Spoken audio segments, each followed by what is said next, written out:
So let's record.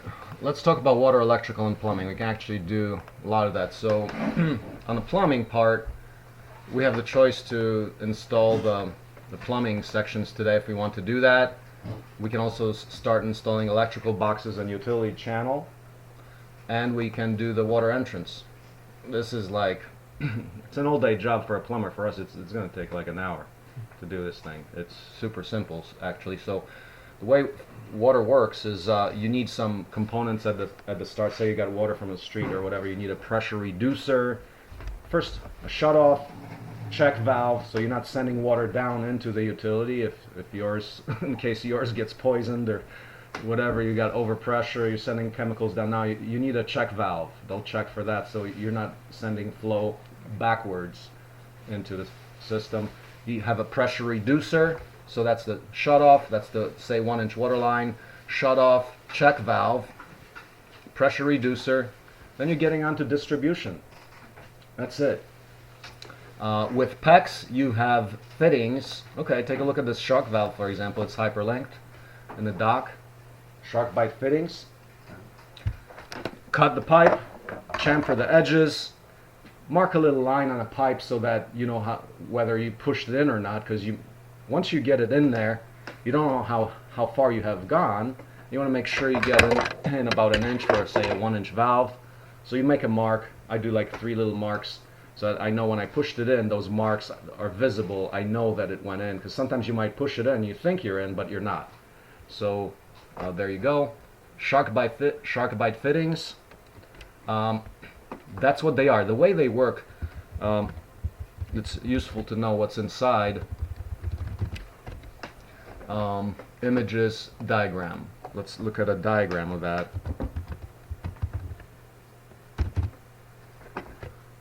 Look at that. Look at what you got in there. So you've got this collar.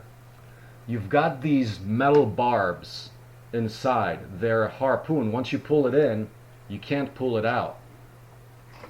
They're barbs that are facing inwards. Say the pipe goes in this direction. Those teeth, and they're stainless steel. They're like that. They're harpoons on either side. Once you insert the pipe that grabs it, you can't pull it out. Very solid, reliable connection. The part about water leakage comes not from those metal parts or anything. It comes from an O-ring right after, which makes a watertight seal. So this is modern technology. Precision, it's quite precision. You got to have those shark bite things. Precise O-rings are a modern invention. They're pretty modern. And then you've got your body, which is brass. You've got this little collar. Now these are releasable and reusable. So what happens, that's called the release collar. On one side it prevents the tube from moving side to side too much. On the other side, when you press the release collar, you press against the metal barbs, sending them down. That collar basically will press down on those barbs and disengage them from the pipe. Okay. And it's reusable. Yep. So that's shark bite technology. You can use pipe to pipe, like PEX to PEX. The PEX we use is, the technical specification of it, it's called copper tube size. So whenever you buy water line, like the regular black line from the store, it's typically not PEX, but PEX is copper tube size, meaning the same dimensions as if you were using copper tubes. So you can use this fitting. You can join plastic to copper. PVC is not CTS, but CPVC is CTS. The CPVC is the high temperature polyvinyl chloride fittings. Those happen to be shark bite size, the CTS, copper tube size. But like altogether, I mean, there's hundreds of different size specifications. You want the ones for shark bites, they're standardized for copper tube size. PEX happens to be copper tube size dimensions. Great. Well, all you need to worry is that you got some PEX, you got these fittings, you get them off the shelf. So the inside or outside diameter specification on those? I don't know. It's the Inside, probably outside. because they slide over it. Okay. Well, that's but- where I get confused. But for a Pipe 1 inch tube. pipe, outer diameter of 1 inch pipe is going to be larger because the inside tries to be close to 1. Oh, I thought it was the outside because like for example, in the bigger fittings when you put it onto an angle, I thought it was the outside that was 1 inch. But No, because think about, for example, Schedule 40 versus Schedule 80. yeah. The Schedule 80 pipe is going to be much thicker, but the inside is the same as, say you got 3/4 inch fittings that are Schedule 40 versus Schedule 80. Inside still, if it's a 3/4, the inside is going to be 3/4. If you got more meat on it, there's Schedule 80, it's going to be bigger. You can go to Schedule 120, it's going to be fat, super fat. Yeah, so it's the inside that matters, because that's the part that's functional, that's the part that conducts water. Here it's fluid. All these parts here are shark bite. It's a very dedicated choice, very deliberate choice. Marcin, a couple of slides ago when you were on that other tab and you were looking at one of the shark bites, I saw a price tag of $170. No. That was for 10. Oh, it was for 10. Yeah. Okay, thank you. Let's go. Curious. Yeah, No. This is China Gear 10 pack. Let's go to our. Yeah, it looked like you had the prices on that. sheet Yeah, I'm looking it's at. all in there. Well, I don't need to go there. Let's. If you click on this, what is this? Say 3/4 inch T. $6 a pop. Okay. It's Okay. $60 for 10. Cheap China stuff. These are replicas of the original Shark Bite company. Shark Bites are a little more expensive. Once again, this is cool stuff to open source as well. I mean, because then you can make these in any size. Once you get into larger sizes, this becomes, once again, just like with anything typical, it's exponentially more expensive. But you can see all the parts. So the check valve, Shark Bite, pressure reducer valve, Shark Bite, $75. T's, Where that's you our, got two check valves where? at the bottom, 1 and 2. This? That's a shut-off valve. Oh, it's a check valve. Did I label it? Oh, sorry. Shut off. So Okay. the check one is the one-way flow. One-way flow. Mm-hmm. Pretty simple. What are the tools you use? You've got these, you cut the pipe. You want to chamfer the edge. It's got this little, you see those black parts? They're actual cutter wheels. So when you stick the tube you cut to chamfer the edge, make it smooth, because if you have a sharp cut on your plastic pipe or copper pipe, remember you have that O-ring. It's going to scratch the O-ring, you might get a leak. So you want to chamfer that. You can use interior chamfer. I never do interior chamfering because you can interior chamfer with this kind of tool here. I don't know if you've seen this, but you run this on the inside. If there's any flakes on the inside of the tube, if you want to do that. Otherwise, it comes out in the faucet or whatever, or it can plug up your lines too. Measure it. This is another form of chamfering tool. It's a thing that you put on, you kind of just twist that on the outside of the pipe. Cutters, these are good. These are these ratcheting cutters. Oh, I don't have a link on that. Or you could have ones like this. Well, that's cable. That's cutter. not what you want here. You want these kinds of ratcheting cutters. They look like that. We have those, a few of those. And that's it. So we can put this together. Now, where does this go in our house? Where would you like that to go? What's the most sensible place? Most sensible place is at the water entrance. Where is all the water? All the water is in this wall. So we would put it in this panel here, closest to the outside, so the 1-inch pipe can feed. We would want to get it right under the house, so you got frost prevention, and right into the first panel by the sinks, toilets, and then distribute throughout the house. So if I were doing this, I would go with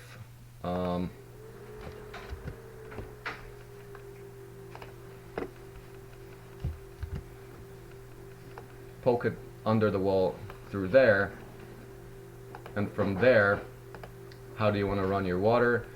You definitely are going here. You actually got to send your water here under, because you got to sink. Oh yeah, so when we do the plumbing, we actually want to consider that we've got a water line there too. Now, where's the hot water heater? Hot water heater is in this cabinet here. So let's put that in here.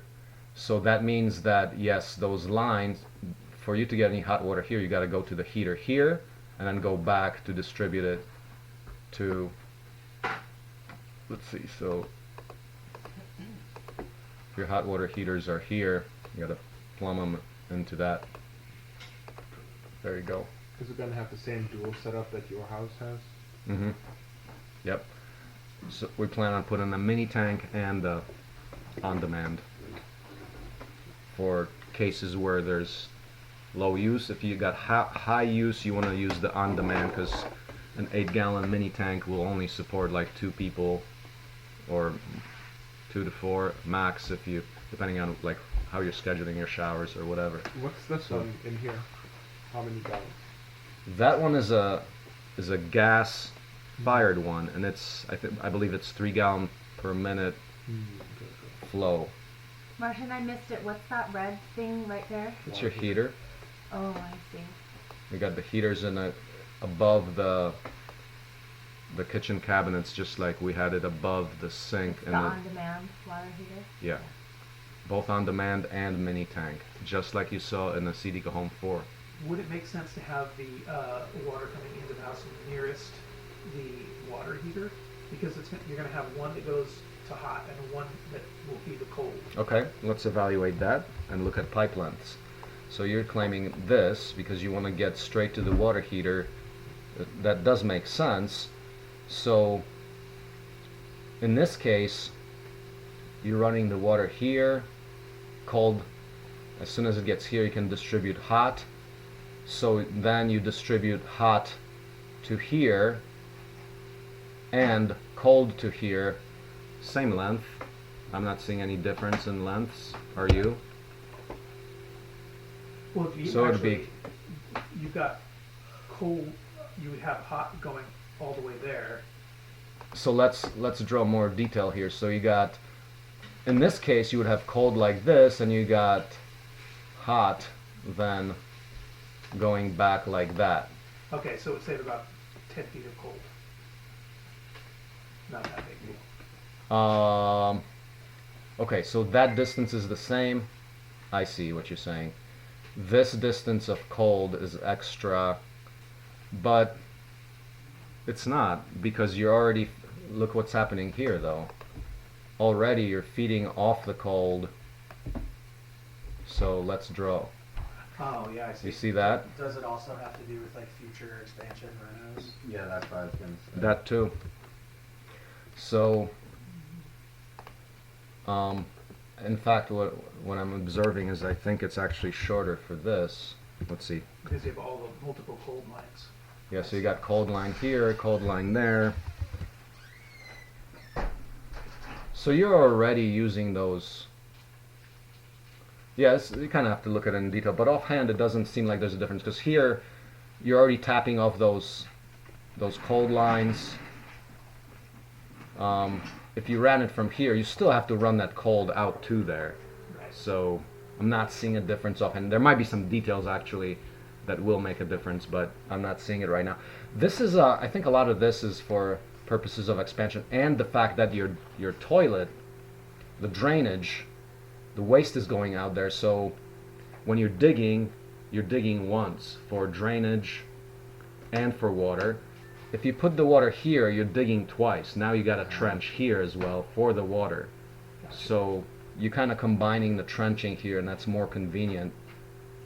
So yeah, I would still stand by this as opposed to that. That makes sense. Mm-hmm.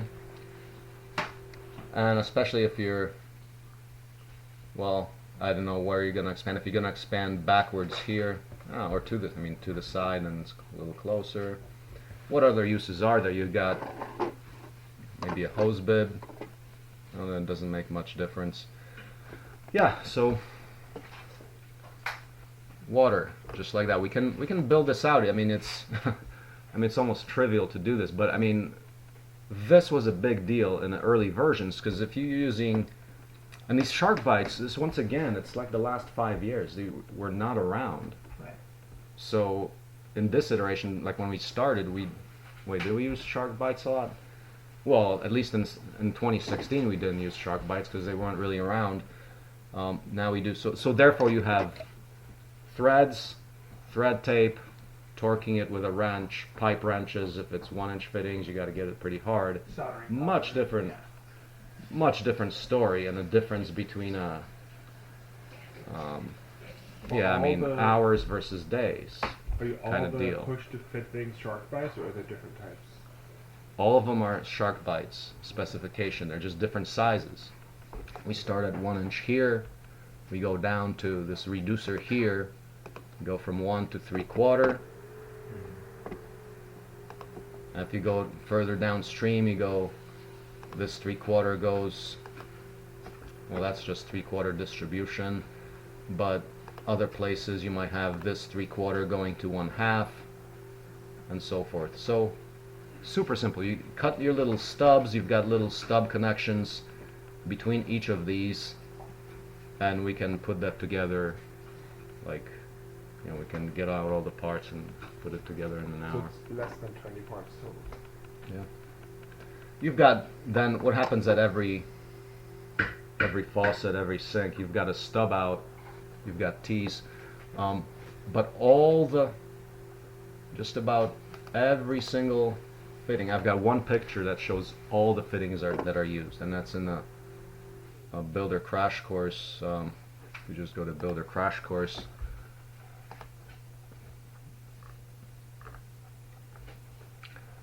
this one here, if we go into there's one picture, it shows all the fittings, and it's like once you see it, it's like, oh wow, this is completely doable. Where's my, let's wait for,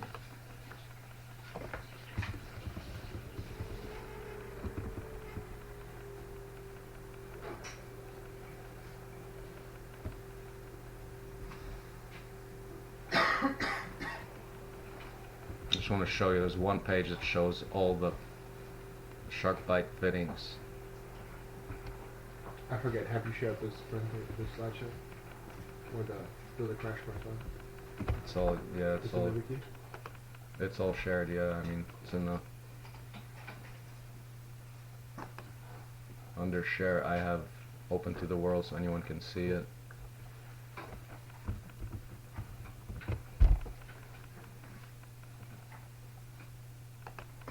Google?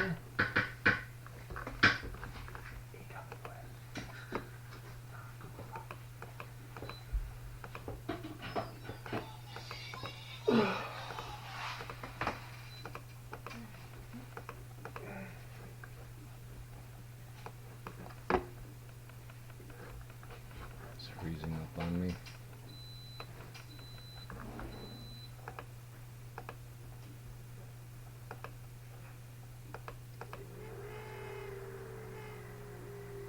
Or if you copy the URL onto the tab, that's how you do it.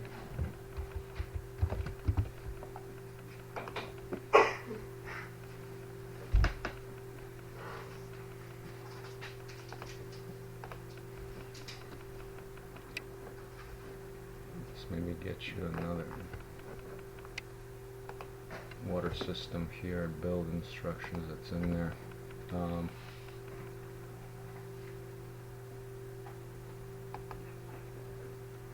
this one.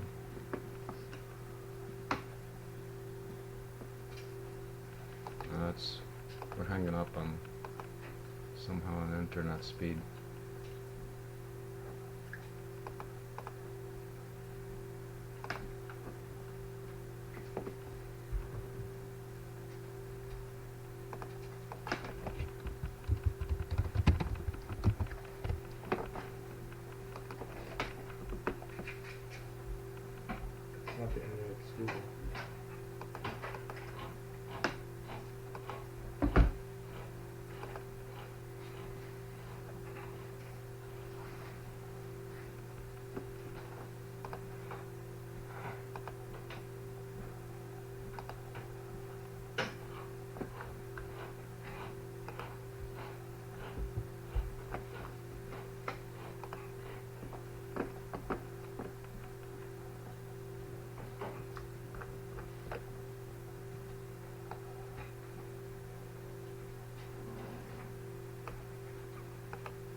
let's move on here. But for every sink, you've got a tee off. Let's say you got a water distribution line. You've got a tee off into a sink, into a toilet, or whatever, and it's always these half-inch shark bite fittings. You're just stubbing out into the walls, and from that point, you've got connections such as like a faucet.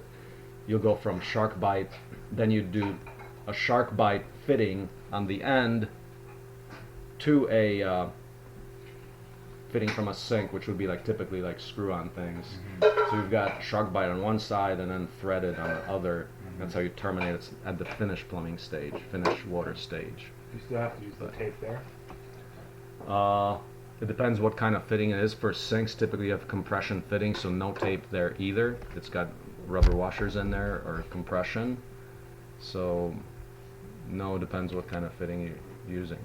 So that's water. We can do that today. We've got the parts here, and it's a good exercise to get a look at the process. Then you can say, oh wow, this is easy. It's not bad. Let's talk about electrical. Electrical. So are you guys gonna finish with drywall? Like, what are we doing? How are you guys thinking? Are we gonna finish this with drywall? Because the drywall. Marcin, that's what you said. Yeah, we are. if we want to get it in time, yes. So if we use drywall, I just want to make sure that. I mean, I mean, does it 'cause have it's to a- be finished? Or can we just Well- leave the walls open? If you leave them open, then we're not doing any finish work such as installing cabinets and things like that. Or, Using drywall. but I mean, that's a longer discussion. Like Right. we're gonna have a meeting where we say, okay, exactly what level of finish are we interested in? That, and what do we want to do? Mixing interests of you, OSC, and the greater world. So Are you using the drywall to hold in the insulation? yes, we are. Oh, I see. Yeah. No, do drywall. Just do that. This is your experimental drywall house. It's like this weird thing, but people use it. It's bad. So, I have yeah. a quick question. Go ahead. How are you gonna finish the seats on the drywalls? Is it just trim? You or- tape it. No. The standard procedure is you tape it up, you mud it up. Yeah. You do a perfect finish. It's like that, except actually flat. So it looks, and that's painted at the end. So all the seams are taped and mudded and painted at the end. Now, is this code legal? Yeah, it actually is. It's called a wire chase. You can, the guys in St. Joe, I ran this by them because we were in the process of getting permits to build in St. Joseph. They approved this kind of a channel. I told them about it. Hey, we're going to run the wires in a channel below, as opposed to drilling through every single stud in the house. Okay? And I said, oh, cool. That's a good method. Now, some jurisdictions,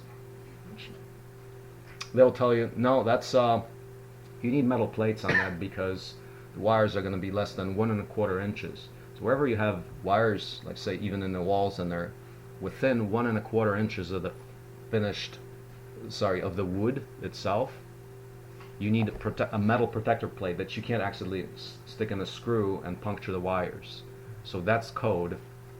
But isn't Now- the channel protected? It's just Sure, a but channel. what if somebody 50 years from now wants to add a wall to it and drills through the wires or something? So they say, well, to be safe, we're not going to allow that. You might get some authorities that tell you that. Now, the logic here is, of course, you never ever drill into the middle part. You drill into the part which has got the blocking here. So it's a spacer. Here we're just using a 3, even a 1/2 inch spacer will do. You're putting your channel, your drywall goes on top of the channel, and more drywall covers that channel. Or you can make it an openable channel where you put a wood thing. Now that would be drastically different finishing detail. Here you can mud and tape to make a wall with a little bump at the bottom that looks, you can put trim on it, or you can make a removable cover that you unscrew. So then I just if think you it do, would look like the wainscoting, right? yeah, exactly. And then you probably want to put a little piece of trim on top to cover that crack, etc. Now, this is great. All you need to do then is you got your one wall section. So let's practice on wall section, the house section number 1. We run wire, just basically I mean, what's the shape of our house here?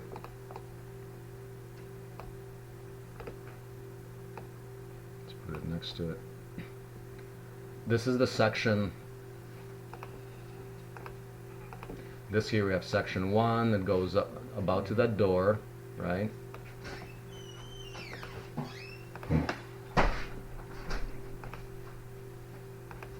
We've got that. So what do? We run the. Okay, this is now electrical, so we're going to run our wires. We initially said the inverter would be right here because that's the veranda ends right here. So if you put the inverter or the power center, the external box, and then the inverter on the inside here, if you let the power come in through here, it's kind of off to the front, but you can't see it from the front because you got the veranda. So that's a convenient place to put it if we want to put it. We could put it anywhere. You can put it on the back of the house. But assume we do it here, then what are we doing? We're running wires to here. We got to get around the door though. There's no escaping the doors, but we can run the channel like that. I've got a question. Yep, go ahead. Why not run the channel at the top? You can do that as well. And there you would, Then you can just come down for every outlet. yeah.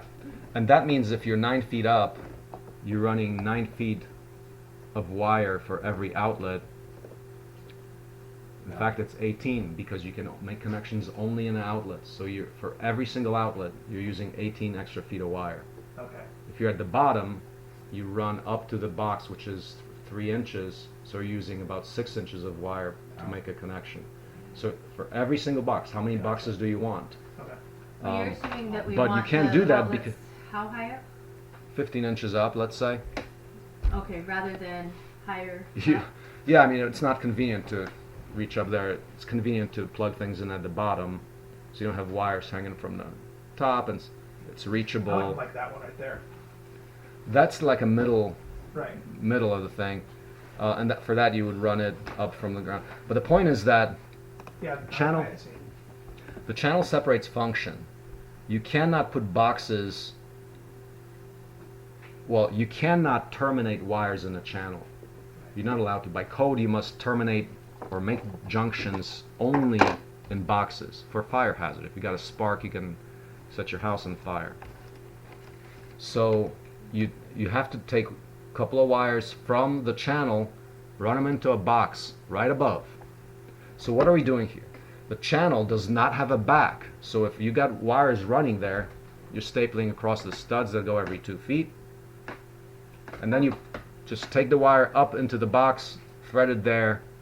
There you go. Why can we not just use conduit? Sure you can.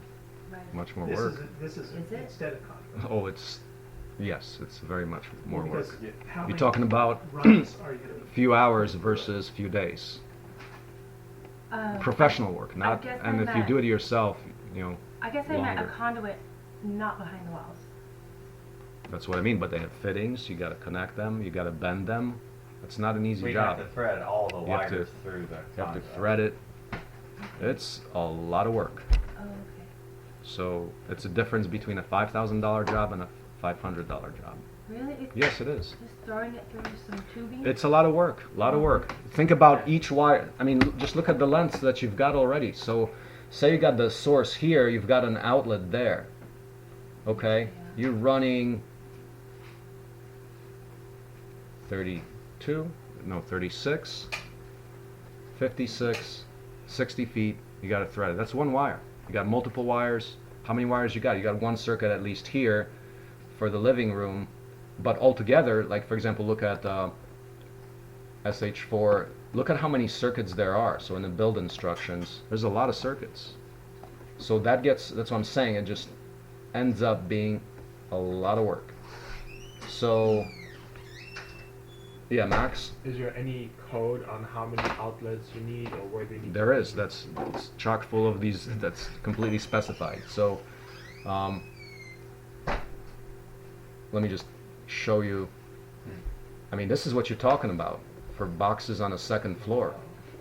I mean, this is the minimum code requirement. Some of the requirements are 6-foot pigtail of any device needs to reach a box. In other words, 2 boxes need to be at max 12 feet from each other. Translate that to reality here. That wall is 20 feet. How many boxes do you need? You need at least 2. Is that Or from 3. any point in the room or from any point on the wall? Any point on the wall. Okay. So say you put it at 6 feet, and at 6 feet here, yeah, you can get away with 2 boxes here. You need 1 here. If that's longer than 6 feet, you need 2. No. 12 feet. If that's more than 12, that's actually a little over 12 feet. So by code, you need 2 outlets here. You need 1 there. You need 1 there.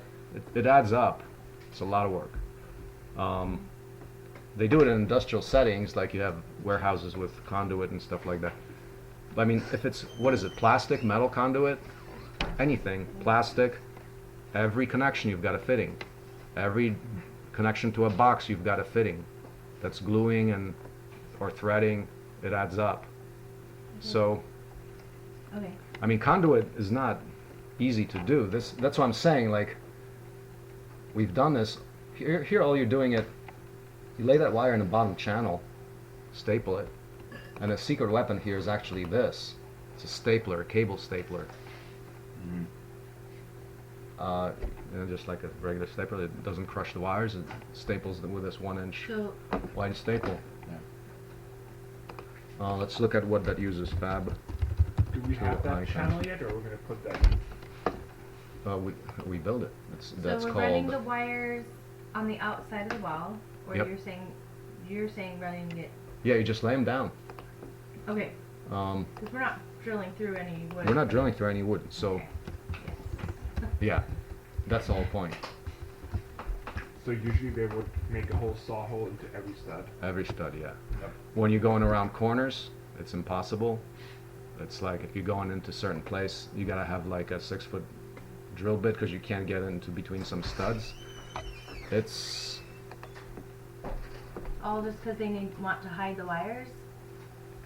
I tried to Google that again, and the conclusion that ChatGPT gave me was everyone does that because that's what they do, and it's the lowest. No, and further, it said it's the lowest cost method. I don't believe that. However, they did not mention that lowest cost if you use a retarded design. Like, if you're gonna do it, build it bad. This is the only way you can. But there's a thing called smart house. So the ChatGPT went on to say there's a thing called a smart house and a thing called a modular house where they do it differently. In a smart house, you don't do that. You start using things like channels and chases.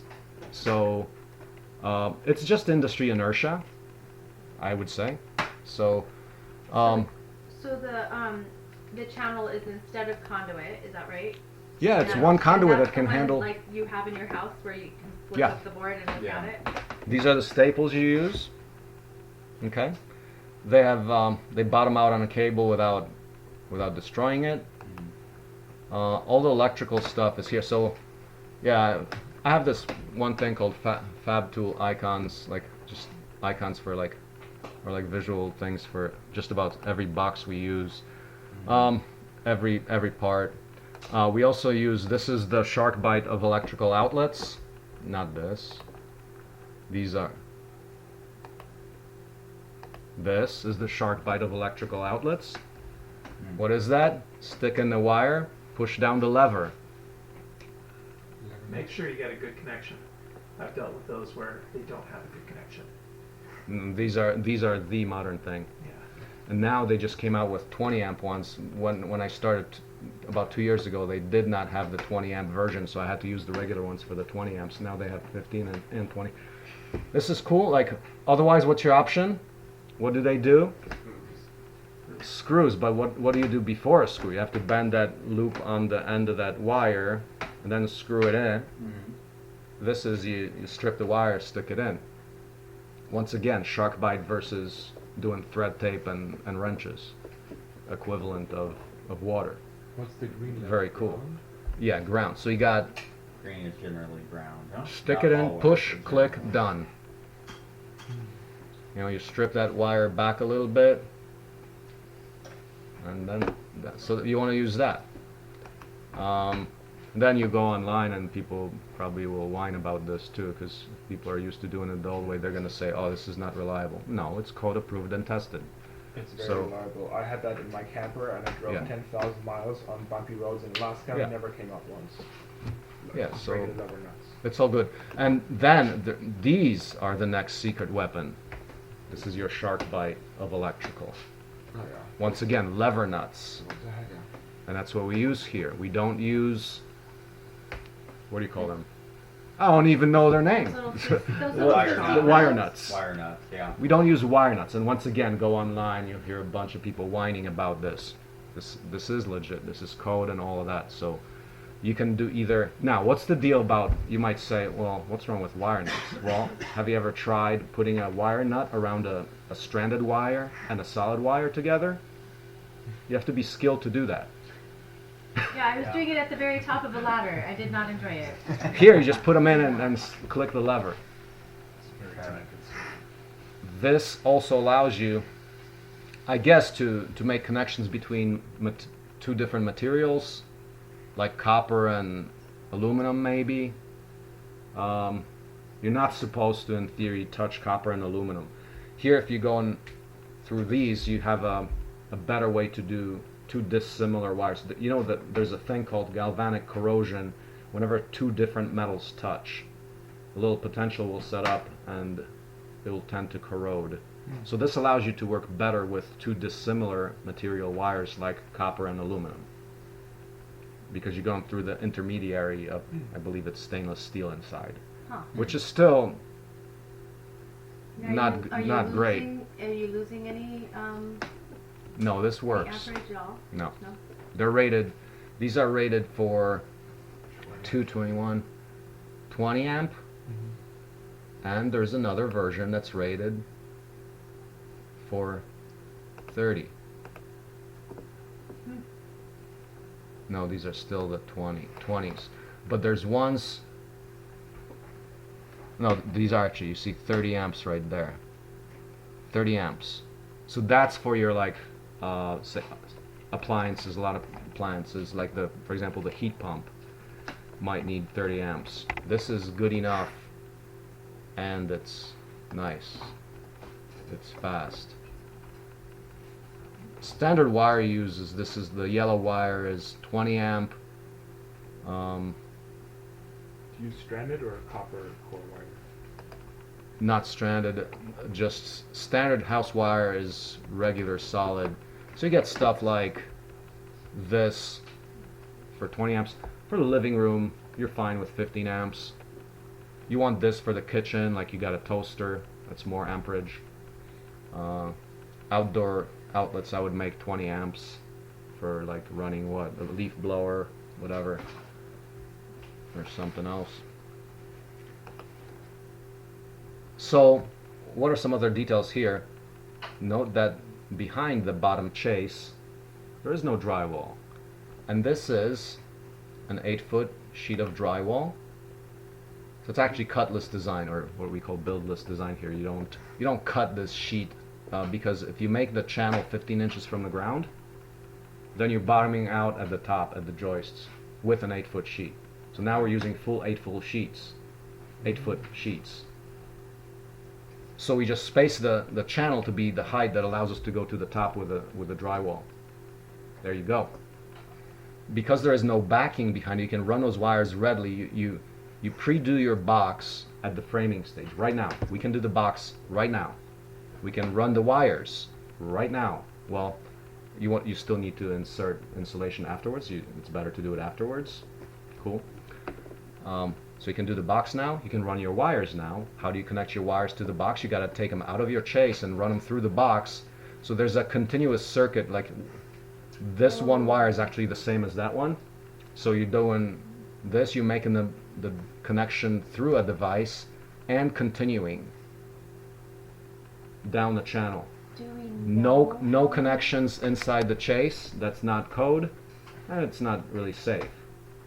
So you want to put things inside boxes. You got this, you literally can reach with your hand Once you have the box there, very easy. You're not like reaching into some inaccessible cavity. The box is right there next to the wires. So the wire run to each box is minimal as well. So that's very conservative on materials. Yeah. Do we know how many wires are getting on the freeway to start with, and then how many exits we're having? Yeah, yeah, we do. I mean, we just have to assess it right here. So the question is, what outlets do you want here? We said we want one there, two there, two there. So we got 5 outlets. That could be one single 15 amp wire. We can wire this whole thing, unless you want other things. So do you want ceiling lights? Do you want, we probably will have a heat pump somewhere. So where's the heat, we haven't discussed where the heat pump is going to go. I actually think that place right there might be convenient in, you know, in the living room, or maybe there in the center. But then in the center there, you're getting into, if you're going to be doing expansions, that might get into the way of your expansions. Assuming that you're doing expansions towards the right, the most sensible place for a heat pump would be like right back here.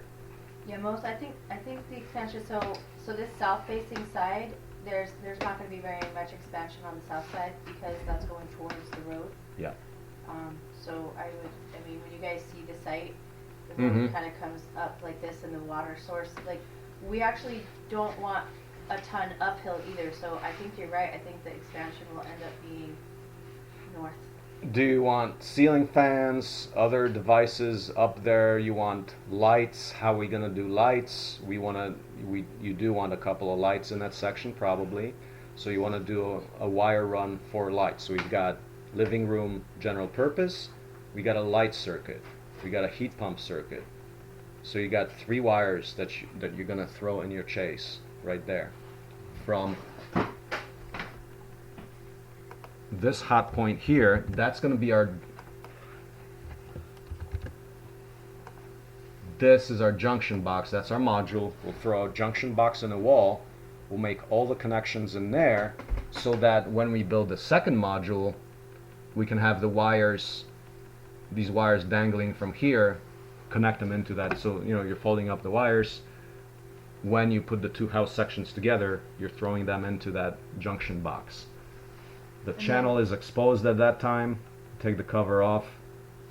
And then don't you need, do you need a separate wire, or is it an extension from the same box to where the switch, you're putting in a switch? So you want to run, that would be on a lighting circuit. Yes, you can have a line where one single line you can put switches, break into that for switches. For the outlet itself?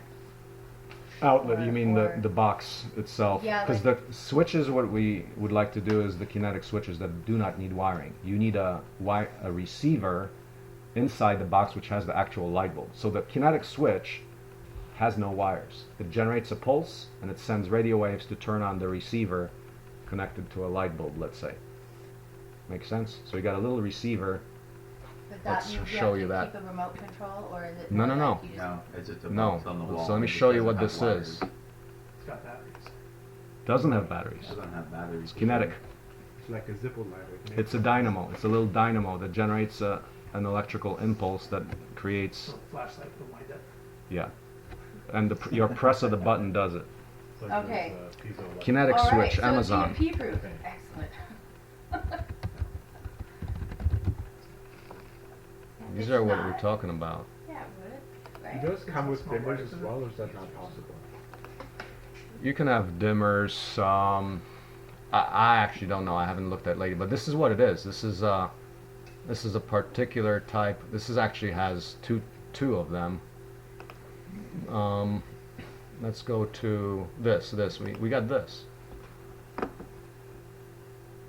This has no wires. It's the kinetic switch. The receiver goes in the box. When you put your lines in it, and then lines to the device that it runs. So this receives, it's a switch, on-off switch, powered by radio waves. Well, signaled by radio waves, powered by the wires here. So Mhm. not a toggle. So There's a manual. so toggle. here, the What? Was there a manual toggle on the receiver side? no, that was for programming. Okay. It's inside a box, so you can't access it. So here, in terms of outlets, okay, let's draw the outlets. Let's do little blue things for outlets. So we'll throw in a couple.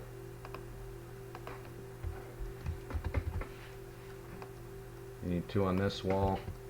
If you want to be code, you need 2 on this wall because it's going to be, that wall space to the door is going to be a little more than 12. Do you want to do 1 or 2? Do you want to be to code? Put in 2. Code sounds great. We want to be code. Is there a standard procedure that No people preference. do? Just There's the go every international 12 code. feet or something? No, the electrician just kind of, you have a, well, the architect will draw up a plan where they show how many outlets you got to do it. That's the architect's job typically.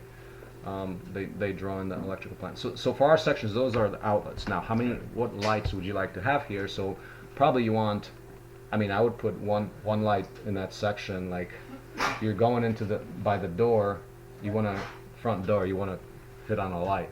Yeah, So- this is also gonna have the wiring for the, lighting for the veranda, right? Yep.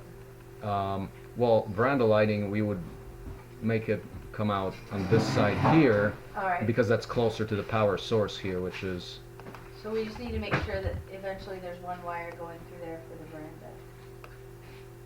well, yes, here on this side. So we just drew here. We just drew the wire for the first living module. room. Yeah. Okay, So you got that. You got your, say, your power center here. Lights. Okay, so you need a light outlet and probably the actual outlet for the light. You might want to like run it from there, so you've got where you make the connection. There's no connection. The connection, well, you need a connection for the light, so you put a junction box. Let's make it yellow. So next to one of these other outlets, you put in a junction box for what you're forking off your cable to the light, and then the cable goes. Let's actually draw that in that other line with yellow. So you're going up, and you probably want to go up the ceiling and through the joist to hit your light. So we want to staple the wires up by the joist and dangle it down once we cover that. So you run the wire up the joists, up the wall. sure. So that's what you're doing here. Do you need anything more than this? Do you want like multiple lights or whatever? But that's what it would look like. And we can put those boxes in. No, that's a separate. If So anyone that's a has separate bright line. ideas, like Separate I line. have like almost no opinion on this, and so if anyone has like suggestions or bright ideas or creative,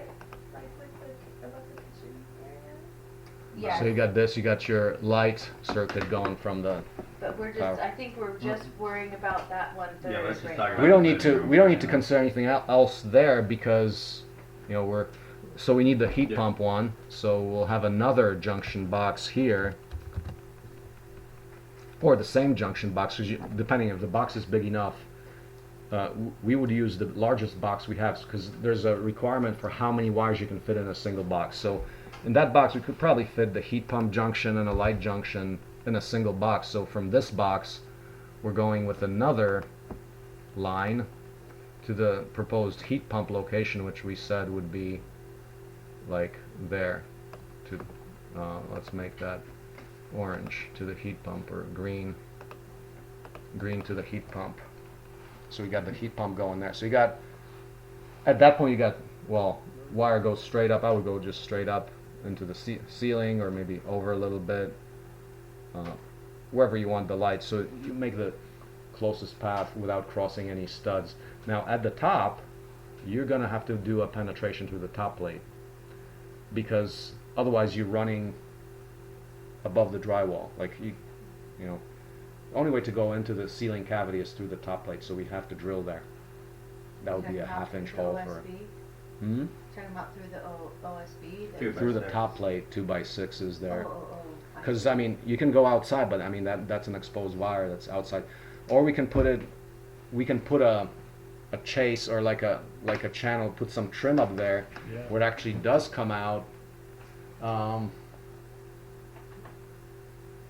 Yeah, and we can hide it. Yeah, we can make it go up there. Put a little box on it and then hang a disco ball from the box.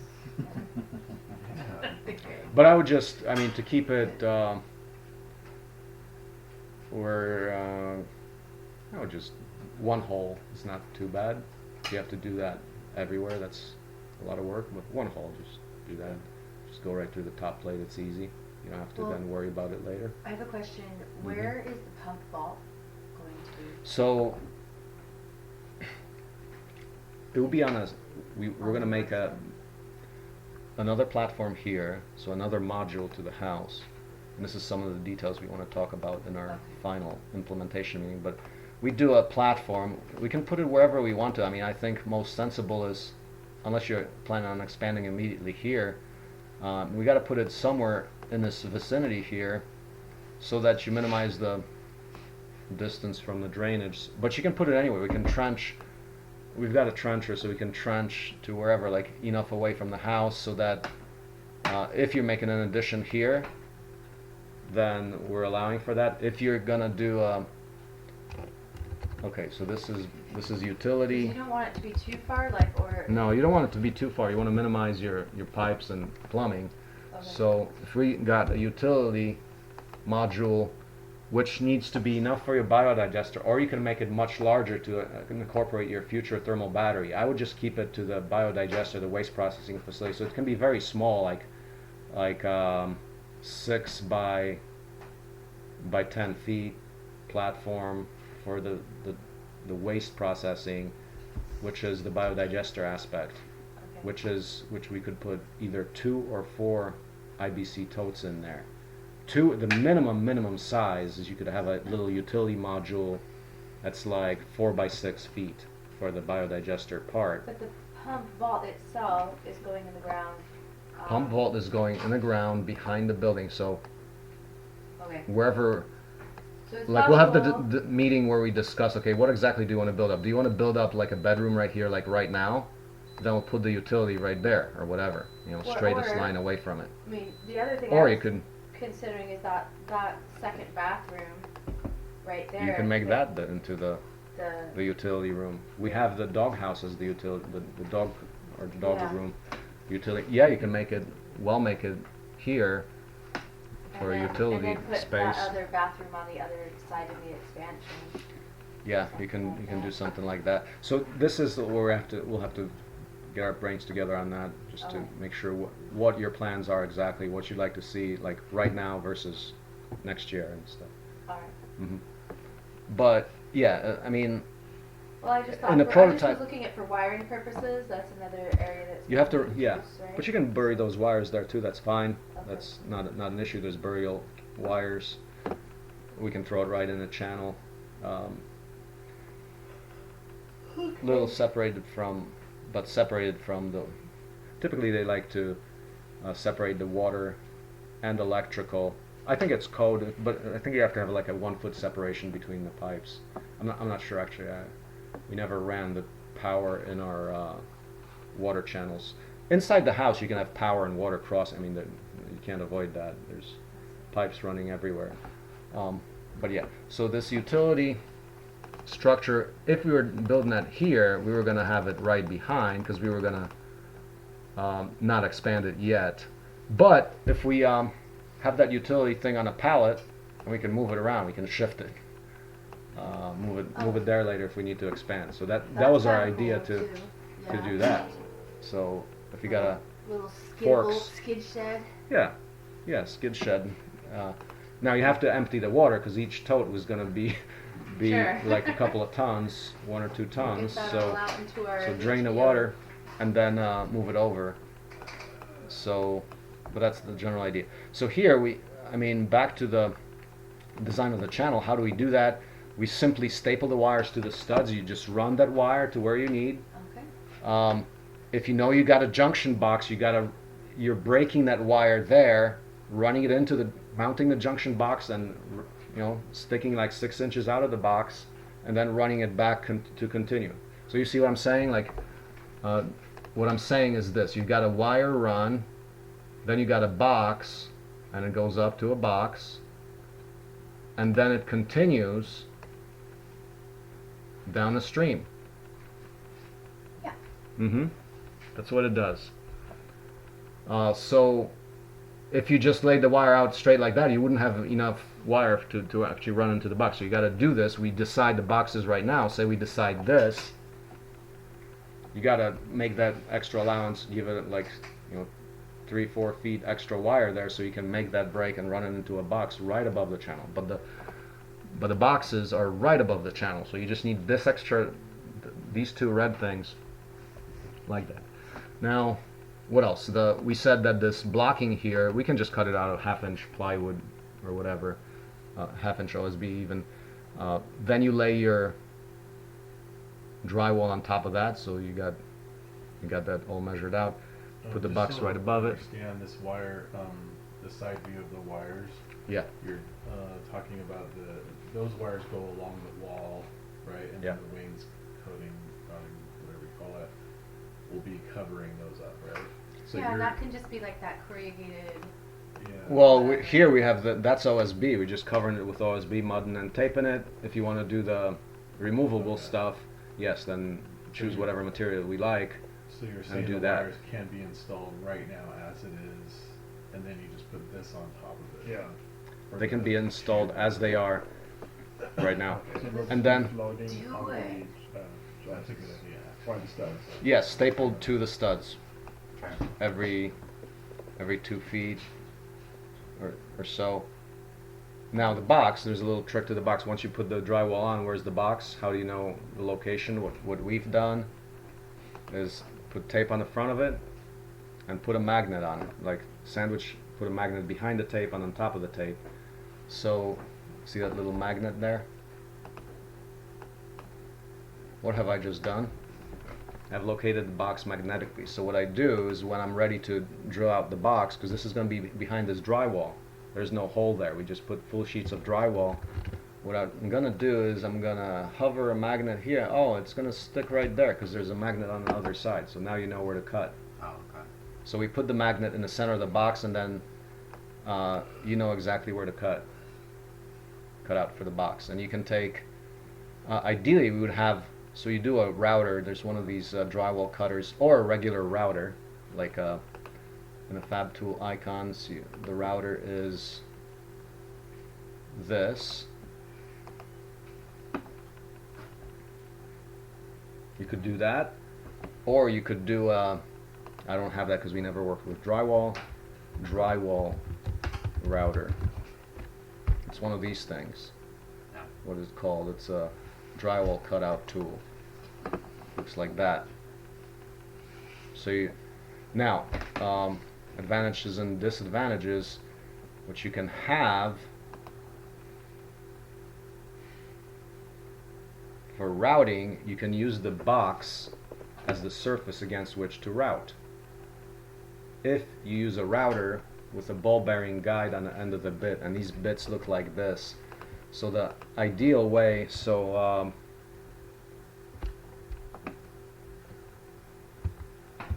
router bit with ball bearing on tip.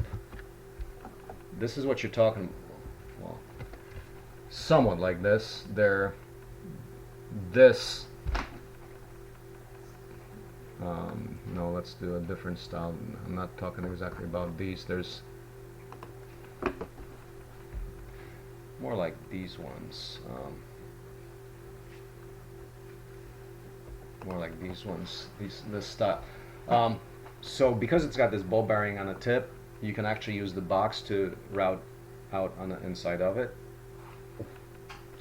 There's details there because then the cover plate. Yeah, you could. You have to use longer screws to get into the. It has to be a specially designed box. Like this is where 3D printing actually becomes very relevant because I'm not aware of any system right now where the boxes allow you to do this, meaning you route out on the inside of it using. I did this in a house. I took one bit like that. I would poke into the box and then route around the interior contour of the box. But that means that the screw holes have to be on projections that go inside the box, because you got to screw a top plate on a box at the end. So we have to use very particular boxes. Like for example, if you use a box like this, well, it would be nice to route out inside, except you didn't route out these eyes for connections. See, we can route on the inside edge, but you missed all the screw holes. So you need another type of box. Does this one do it? No, it doesn't. It becomes kind of like unobtainium, because if you route around this, you haven't hit the screw holes. So there's details there, like where 3D printed parts, you can actually, it would have your magnet holder. You know exactly the geometry of that box. You just stick your router in there, you cut it out, and actually all the actual screw holes are exposed after your cut. It's one of those things where it doesn't exist. So right now, only way people do the boxes is they, what's the industry standard for how people route out boxes? They measure. They measure, and it takes forever. So here you're talking about, get a router. First of all, identify magnetically where the hole is. I did that for the water penetrations in a wall. So I put a magnet. I basically capped the PEX. I recessed it, and I put a magnet on the top of that hole, and then I took a router and routed out my holes for the PEX, and then finally too. So you put it on your sheeting material, and all the holes are located magnetically. So this is kind of like the little bit of innovation, if any, that we could do to make this true, because it's impossible to do this. Like, you got all these holes that need to penetrate. It just takes forever to do it. You got to take very accurate measurements for every single location. So if you can automate that by magnetic location and then routing at that point where you use the thing itself. If each box is the same, plastic on the back end, you could create a jig that you would screw to the drywall, run the router that at a certain depth, pull out the chunk, make sure that it's not going too deep so it's going to hit the plastic, but then you would route around, pull out the jig, go to the next one. Yeah, but is the box installed already? Yeah, are we installing it on the yeah. before we put So the you, drywall? so explain this to me. So you've got a box that's installed behind drywall. Right, with a magnet as a locator. So you got a locator. So what do you do? You know the dimensions of it already, right? Mm-hmm. So you create an external jig frame that you know where the magnet is as well. So you place that over the drywall. So now Yes. you just got a empty puzzle piece kind of. Then you stick your router in there, and you route out the whole chunk, everything that you need. Okay. So there's devil in the details on it. How is your box attached to what's underneath there? Are you talking about a box attached to a stud? Well, I was assuming the boxes are attached to the stud. Isn't that how To we're the connecting yes. them before? Okay. So how are you going to cut where the box meets the stud? I don't understand. Because the way that Okay, this one okay. here, I see what you're saying. The stud Yeah. on the side, right? Okay, so say you got this attached to a stud on the side. Let's make believe that. So you're saying you're gonna route out what, like this profile, like with your jig, you do that, just route it out like that. Whatever. No, but you need to be able to see the screws, so you're gonna have to have the depth of your router set right. But once it's set up once, you can move that jig to every outlet. Does that make sense, or am I not explaining it clearly? That makes sense to me. It's not exactly clear how you're attaching the jig to the wall to cut out Yeah. the piece, I was because thinking yeah, you but just screw you- it in, but Yeah, you You have to could- draw a diagram of that and see whether that sounds okay. Yeah. making the jig though is time consuming and placing it just right is going to be the hard part. yeah. That's Well- why you want to use the thing that you're cutting out for as the jig itself. That's really So- the only difference if your jig basically is on the inside of the wall or the outside of the wall. Yeah. Well, you can't have the jig on the inside of the wall. Well, you're Oh, using that with as your that. cutting form. Yeah. Right. Well, Yeah. with that, you're guaranteed. With if it's outside the wall, you better have it positioned correctly. Right. Yeah. The other option And if you're off, I is- mean, this is only like you can't be more than an eighth inch off, otherwise you're routing into this box. Yeah. So I mean, where the that's bearing pretty comes in. hard. So if we routed on the inside with that router tool that had the ball bearing, so you get the inside. Yeah. And then they have that vibrating saw. Yep. And you can cut out those and you tips. just cut out the tips. Yep. Something like that. Yep. Yeah, that would be one way to do it.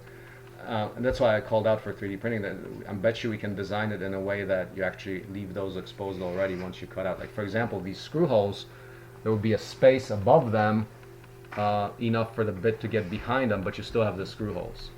So this is like, that is cool. That's like a valuable product that you can put out on the market.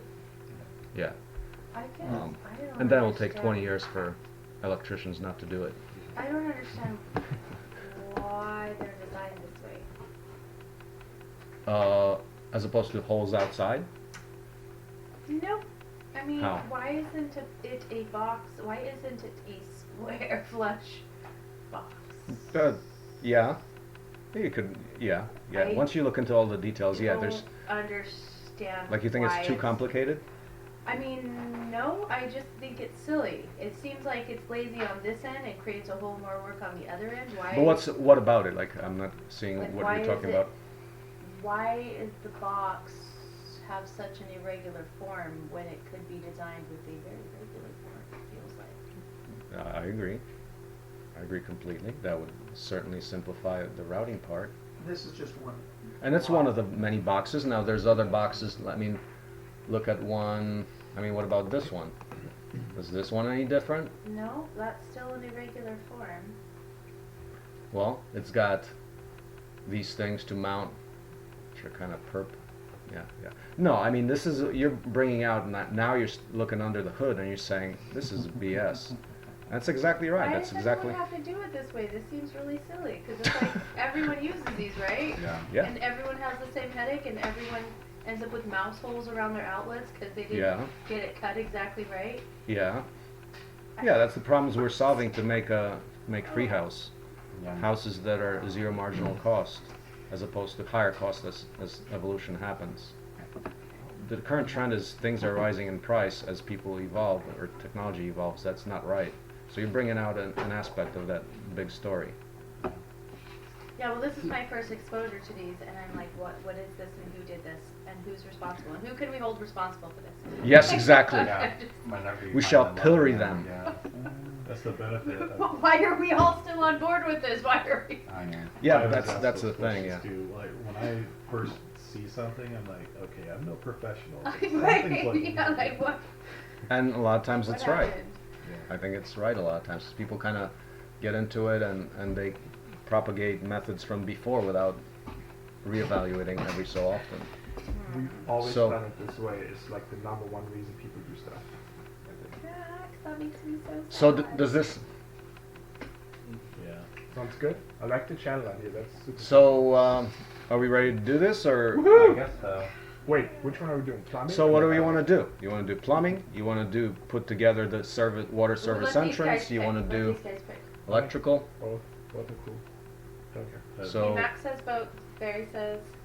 Well, if you have one crew doing one, and then on the other, and then they switch around and learn everything. I don't know. Because before we had like one crew doing one. let's put and then- the water together, and because that could be taken apart, and the next crew can put it together again.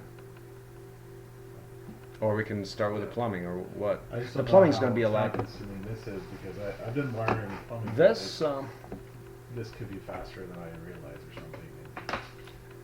it will be quite fast. We're cutting up those channel pieces. We're stapling the wires. We're laying them out. We're cutting them wherever the boxes. So we're mounting.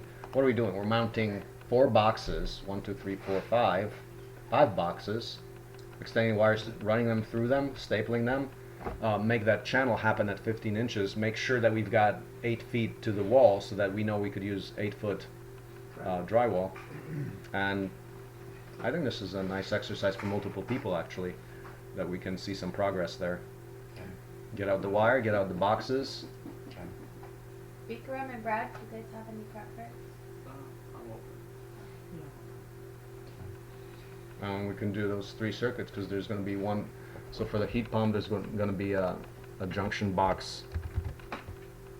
Well, actually, the junction box, because the heat pump has an external disconnect by code, there is no junction box here, just a penetration through the wall. So that does not have it has an external junction box, which we can't do until after the siding stuff is on. I'm gonna make that. Should that be in the same spot as the big electric box, or is that just a coincidence? No, that's just a disconnect has to be within reach of and view of the heat pump there, so you know you can service it right there. You know that it's disconnected when you're servicing it. Okay. So it needs to be back there. Where's the breaker box? Right, well here, we're gonna be, so that's the inverter, the breaker box would be out on the outside here. That's the inverter for the solar power, right? Yep, Yep. that's the Nice. inverter, breaker box outside. And then you said thermal batteries would go on the. Well, thermal north batteries side. would be another utility module, thermal bats.